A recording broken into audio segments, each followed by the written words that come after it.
इस कहानी की शुरुआत होती है साल 2000 में, जब Bharat Coca Cola championship trophy खेलने यूएई जाता है। ये त्रिकोणीय श्रृंखला भारत, श्रीलंका और जिम्बाब्वे के बीच खेला जा रहा था। एक तरफ भारत श्रीलंका के खिलाफ सारे लीग मैच हार जाता है, लेकिन जिम्बाब्वे के खिलाफ मिली जीत के कारण फाइनल में अपनी जगह बना लेता है, जहां उसका सामना एक बार फिर से श्रीलंका से होने वाला था। रविवार 29 अक्टूबर साल 2000 यूएई के शारजाह क्रिकेट स्टेडियम में ये मैच होने वाला था। मैच शुरू होने से पहले किसी भी भारतीय फैंस ने ये सपने में भी नहीं सोचा होगा कि आज का दिन भारतीय क्रिकेट के इतिहास के दामन पे ऐसा दाग लगा जाएगा जिसका कलंक जीवन भर भारतीय टीम के साथ रहेगा। फाइनल के उस मैच में भारत ने टॉस जीतकर श्रीलंका को पहले बल्लेबाजी करने का आमंत्रण दिया। कप्तान सौरभ गांगुली के इस आमंत्रण को श्रीलंकाई टीम ने भरपूर फायदा उठाया। श्रीलंकाई कप्तान सनत जयसूर्या ने मैच में ऐसा समा बांधा कि कोई भी भारतीय गेंदबाज जयसूर्या को आउट करने में सफल नहीं हो सका, जिसके परिणाम स्वरूप जयसूर्या ने अकेले 189 रनों की ताबड़तोड़ पारी खेलते हुए अपने टीम को 50 ओवरों में 299 रनों तक पहुंचा दिया था। 300 रनों का पीछा करने उतरी भारतीय टीम का सिर्फ एक बल्लेबाज ही 2 अंकों तक पहुंच पाया। रोबिन सिंह ने सर्वाधिक टीम के लिए 11 रन बनाए। उनके अलावा कोई भी भारतीय बल्लेबाज 10 रन भी नहीं बना सका, जिसका दुष्परिणाम भारत की पूरी पारी मात्र 54 रनों पे सिमट गई और भारतीय टीम के दामन पे सबसे लोवेस्ट स्कोर बनाने का दाग लग चुका था। अब भारत को अपने दामन से ये दाग हटाना था तो श्रीलंका को इससे भी बड़े मंच पे उसे हार का सबक सिखाना था। और बात जब बड़े मंच की हो तो वर्ल्ड कप से बड़ा और बेहतर मंच भला और क्या हो सकता था। और आखिरकार एक ऐसा वक्त आ भी गया जब किस्मत ने एक बार फिर से इन दोनों टीमों को एक दूसरे के आमने सामने ला खड़ा कर दिया। साल 2011 वर्ल्ड कप का वो फाइनल मैच जो मुंबई के वानखेड़े में खेला जा रहा था, भारतीय क्रिकेट इतिहास का ये सबसे यादगार लम्हा होने वाला था, क्योंकि इस बार भारतीय टीम 28 साल के बाद वर्ल्ड कप के ट्रॉफी की आस में उम्मीद के शिखर पर आस लगाए बैठा था। करोड़ों की संख्या में भारतीय फैंस मैच शुरू होने से पहले ही टीवी से चिपक कर बैठ गए थे और स्टेडियम के सारे टिकट 4 दिन पहले ही बिक चुके थे। अब तो बस इंतजार थी मैच शुरू होने का। दोस्तों, ये कहानी है 2011 वर्ल्ड कप के फाइनल की, जो मुंबई के वानखेड़े में भारत और श्रीलंका के बीच खेला जाना था। लोग अपना जरूरी काम निपटा चुके थे और साथ ही लाइट के बैकअप के रूप में जनरेटर का भी जुगाड़ हो चुका था, क्योंकि कोई भी भारतीय फैंस 28 साल बाद बनते इस इतिहास को बिना किसी रुकावट के अपनी आंखों में पिरोना चाहता था। इसी बीच इंतजार की घड़ी खत्म होती है। दोनों टीम के कप्तान टॉस के लिए बीच मैदान पर आ चुके थे। टॉस में बाजी इस बार श्रीलंका ने मारी और टॉस जीतकर श्रीलंका के कप्तान ने पहले बैटिंग करने का फैसला लिया। श्रीलंका की तरफ से पारी की शुरुआत करने आते हैं तिलक रत्ने दिलशान और विपुल तरंगा। दोनों बल्लेबाजों की बल्लेबाजी देखकर ऐसा लग रहा था कि इस मैच में श्रीलंका का ये दांव उन पे ही उल्टा पड़ चुका है, क्योंकि शुरू के 5 ओवरों में ये दोनों बल्लेबाज महज 9 रन ही बना पाते हैं। अपने बल्ले से रन ना बनता देख दोनों बल्लेबाज के ऊपर प्रेशर साफ तौर पे देखा जा सकता था और इसी का फायदा जहीर खान ने उठाया।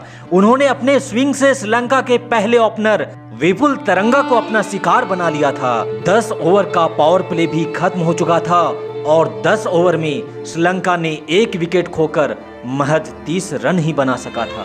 अभी तक ये पूरा मैच टीम इंडिया के कंट्रोल में था, लेकिन फिर संघकारा और दिलशान के बीच दूसरे विकेट के लिए बढ़ती हुई साझेदारी भारत के लिए टेंशन बनते जा रहा था और भारत को इस मैच की पकड़ से भी दूर करते जा रहा था।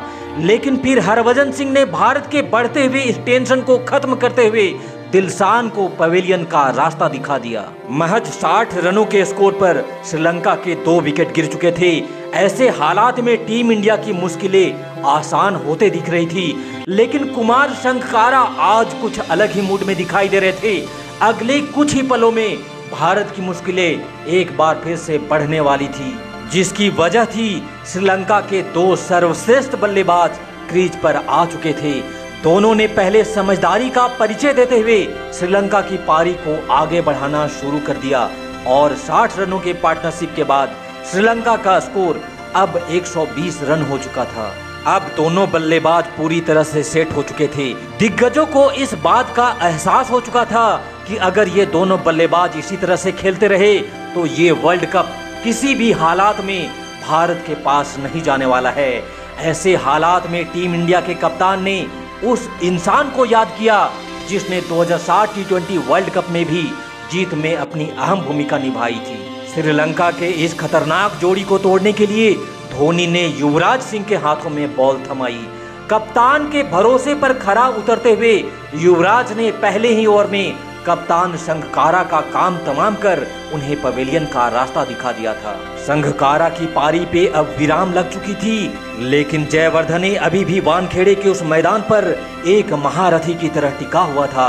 श्रीलंका लगातार एक के बाद एक अपने विकेट खो रही थी। वहीं दूसरी छोर पर महिला जयवर्धने श्रीलंका के लिए दीवार बनकर खड़ा हो चुका था। भारत की अरमानों पर पानी फेरते हुए जयवर्धने ने पहले अर्धशतक बनाया, फिर शतक भी पूरा किया। एक समय पर मैच में ऐसा लग रहा था कि श्रीलंका 200 के अंदर ही ऑल आउट हो जाएगी।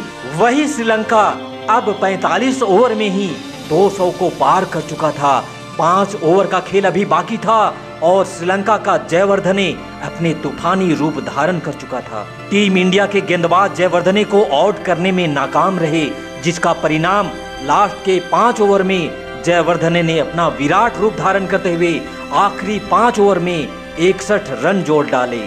श्रीलंका का जो स्कोर 200 के आसपास दिखाई दे रहा था, वही स्कोर अब 274 के स्कोर पे जाकर खत्म हुआ। अब अगर भारत को ये विश्व कप जीतना था तो उसे 300 गेंदों पे 275 रन बनाना था।